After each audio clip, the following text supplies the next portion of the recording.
Bismillahirrahmanirrahim. Alhamdulillahi rabbil alamin.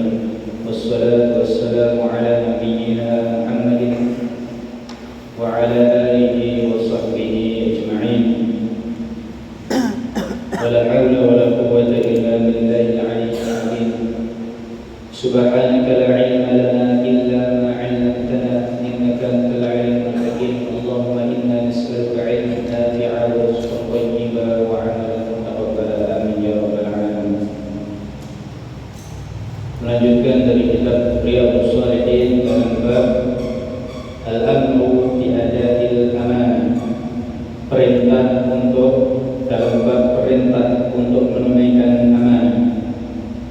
Hadis yang terakhir dalam bab ini, hadis yang diriwayatkan oleh Abu Khubayb, yaitu Abdullah ibni Zubair ibni Al-Awwam Al-Qurashi Al-Asadi radhiyallahu anhuma. Abdullah bin Zubair mengatakan, lamma waqafa Zubair yawmal jamali da'ani. Ketika Az-Zubair berdiri di dalam perang Jamal, maka beliau memanggilku.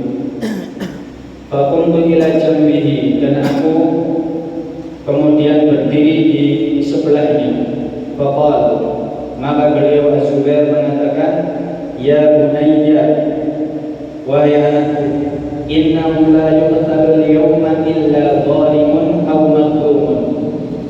Ketahuilah, sungguhnya tidaklah ada orang terbunuh pada hari ini, pada perang Jamal ini, illa zalimun, kecuali orang yang zalim, aw mazlumun, atau orang yang dizalimi. Wa inni la urani illa sa'uqtalu al-yawma mazluman, dan sungguhnya aku mengira bahwa pada hari ini aku akan terbunuh sebagai orang yang terzalimi. Wa inna min akbari hammi ladaini, dan sungguhnya hal terbesar yang menjadi kegundahanku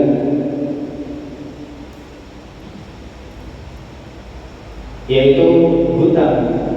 Afataro bainana yubqi min malina syai'an, menurutmu apakah hutang-hutangku itu akan menyisakan hartaku? Tsumma qala, ya bunayya bi'malana wa bidaini wa awsa bithuluthi wa thuluthihi li banihi, ya'ni bani Abdullah bin Zubair thuluth. Maka Az-Zubair memerintahkan kepada Abdullah agar menjual aset-aset yang dimiliki Zubair untuk membayar hutang, dan Az-Zubair mewasiatkan kepada Abdullah agar memberikan sepertiga hartanya, yaitu sepertiga untuk cucu-cucunya, yaitu untuk anak dari Abdullah bin Zubair. Kemudian beliau mengatakan, fa in fadala min malina ba'da qada'i ad-daini syai'un fa thuluthuhu li bani. Qala Hisham, wa kana waladu Abdullah wa dura'a ba'da bani Zubair Khubayb wa Abbad, wa lahu yawma idin tis'atu banina wa tis'u banatin. Kemudian apabila tersisa dari hartaku setelah pembayaran hutang, maka sepertiganya adalah untuk anak-anakmu, wahai Abdullah. Qala Abdullah, faja'ala yusini biyadayni wa yaqulu ya bunayya in ajazta an syai'in minhu fasta'in alayhi bi maulaya. Wahai anakku Abdullah, apabila kamu kesulitan untuk membayar hutang-hutangmu, maka mintalah pertolongan kepada maulaku. Maula dalam bahasa Arab bisa berarti budak yang dibebaskan. kemudian menjadi orang merdeka, maka orang yang membebaskannya terhadap budak tersebut dianggap sebagai maulanya, bukan budaknya. Karena orang tersebut berjasa memerdekakan budak itu. Atau maula yang kedua artinya adalah tuan. Maka Abdullah bin Zubair mengatakan, "Wallahi ma daraitu ma arada." Demi Allah, aku tidak mengerti maksud ayatku yang dimaksud maula itu siapa. Sampai-sampai aku menanyakannya kepada beliau, "Ya abati, wahai ayahku, man maula?" Wahai ayahku, siapakah maulamu? Maka Az-Zubair mengatakan, Allah. Maulaku maksudnya adalah tuannya, bukan bekas budak yang dimerdekakannya. Maksudnya adalah tuannya, yaitu Allah. Maka Abdullah mengatakan, "Wallahi ma waqa'tu fi qurbatin min dainihi illa qultu ya maula Zubair yadbi anhu dainahu." Ini kesaksian dari Abdullah bin Zubair, demi Allah, tidaklah aku mengalami kesulitan dalam membayar hutang ayahku, yaitu Az-Zubair, kecuali aku berdoa, ya maula Zubair, wahai tuannya Az-Zubair, yaitu Allah. Maksudnya adalah, ya Allah, idbi anhu dainah, ya Allah, lunaskanlah hutang Az-Zubair. Fayaqbihi, maka segera setelah itu Allah memudahkan pada Abdullah.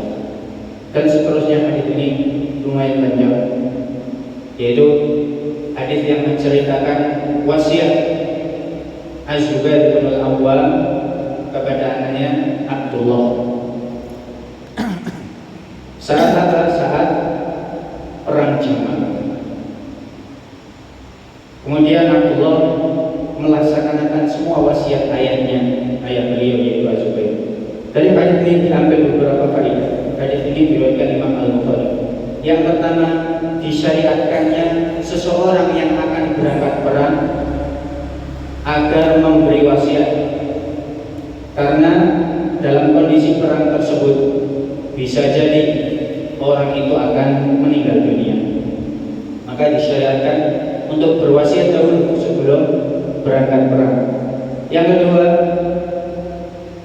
hadis ini menunjukkan kesempurnaan sikap tawakal dari Az-Zubair ibn Al-Awwam, karena beliau mengatakan kepadanya, wahai Abdullah, kalau kamu kesulitan melunasi hutang-hutangku, maka mintalah kepada Tuanku, kepada Maulaku, maksudnya mintalah kepada Allah Subhanahu wa Ta'ala. Ini menunjukkan bahwa Az-Zubair adalah orang yang bertawakal. Begitu juga Abdullah, ketika kesulitan beliau langsung meminta kepada Allah Subhanahu wa Ta'ala. Kemudian di antara faedah dari hadis tersebut yang ketiga adalah wajibnya melunasi hutang mayit dari peninggalan mayit tersebut, yaitu kewajiban tersebut atas ahli warisnya sebelum membagi harta warisan. Jadi para ahli waris wajib melunasi semua hutang-hutang mayit orang yang meninggal itu sebelum membagi warisannya.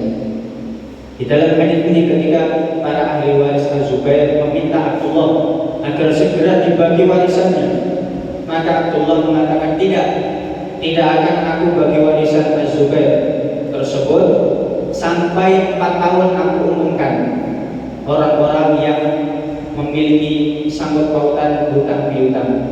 Dan benar, akhirnya Abdullah mengumumkan setiap musim haji, mengumumkan kepada orang-orang yang memiliki hutang, yang menghutangi Abdullah, yang menghutangi Az-Zubair, sampai 4 musim haji, yaitu sampai 4 tahun. Dan diceritakan pula dalam hadis ini bahwa sebenarnya Az-Zubair tidak berhutang. Sebenarnya orang-orang itu menitipkan hartanya kepada Az-Zubair, saking percayanya kepada Az-Zubair bin Al-Awwam.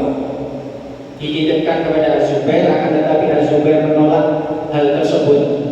Khawatir orang-orang yang menitipkan uangnya, kemudian uang tersebut hilang, Maka Az-Zubair mengatakan, biarlah uang-uang yang kalian titipkan itu menjadi hutang. Jadi awalnya Az-Zubair memang tidak berhutang, karena orang-orang memaksa untuk menitipkan harta mereka. Maka Az-Zubair mengatakan, biarlah itu menjadi hutang supaya aku punya tanggung jawab untuk melunasinya. Kemudian di antara faedah dalam hadis tersebut yaitu berkaitan dengan bab ini tentang wajibnya menjaga amanah dan benar-benar Abdullah menunaikan amanah yang telah diberikan oleh ayahanda beliau. Yang terakhir, dan ini faedah yang tidak kalah penting, yaitu bahwa perkara-perkara yang terjadi di antara para sahabat Rasulullah SAW di masa fitnah, hendaknya kita tidak membahasnya, mengorek-oreknya sehingga menimbulkan prasangka buruk terhadap para sahabat. Seperti contoh dalam hadis ini kejadian perang Jamal. Itu adalah kejadian yang terjadi di masa fitnah, di masa kekacauan saat itu. Maka saya sangat disayangkan kalau hal-hal seperti ini justru menjadi materi sejarah Islam di sekolah-sekolah. Bahkan saya ingat ketika saya masih duduk di madrasah ibtidaiyah, hal ini menjadi materi sejarah Islam anak tingkat SD, tingkat ibtidaiyah.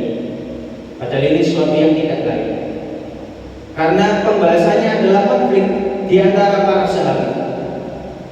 Ini justru akan menimbulkan kecurigaan, prasangka buruk kepada para sahabat. Kalau kita amati perang Jamal adalah perang antara Ali bin Abi Thalib dan kubu Aisyah Ummul Mukminin radhiyallahu anha. Sebenarnya perang ini adalah hasil provokasi orang-orang yang tidak menginginkan kebaikan. Mereka semua sahabat mulia. Ali bin Abi Thalib dijamin masuk surga, Az-Zubair bin Al-Awwam dijamin masuk surga. Beliau adalah sepupu Rasulullah SAW juga, putri putra dari Sofia. Sedangkan Sofia ini adalah putri dari kakek Rasulullah SAW, Abdul Muttalib. Begitu juga Aisyah radhiyallahu anha Ummul Mukminin, beliau juga dijamin masuk surga. Dan semua istri-istri Rasulullah SAW yang ada di dunia adalah istri beliau saat di surga. Mereka adalah orang-orang mulia. Malah para ulama berkomentar kejadian-kejadian seperti ini, perang Jamal, perang Siffin, itu hendaknya hati-hati dalam membahasnya. Sangat disayangkan kalau itu menjadi materi sejarah Islam bagi anak-anak sekolah yang belum mengerti. Bahkan masih banyak sekali hal-hal sejarah Islam yang sangat penting untuk dibahas bagi anak-anak ibtidaiyah, anak-anak tsanawiyah. Banyak sekali sirah Rasulullah SAW, itu begitu banyak para ulama mengarang kitab tersebut. Kemudian kisah para nabi sebagaimana ditulis Imam Ibnu Katsir itu masih sangat banyak. Sirahnya para sahabat, para tabi'in, tabi'ut tabi'in, hingga puluhan jilid para ulama menulis tentang perjalanan hidup mereka yang penuh dengan hikmah, penuh dengan teladan.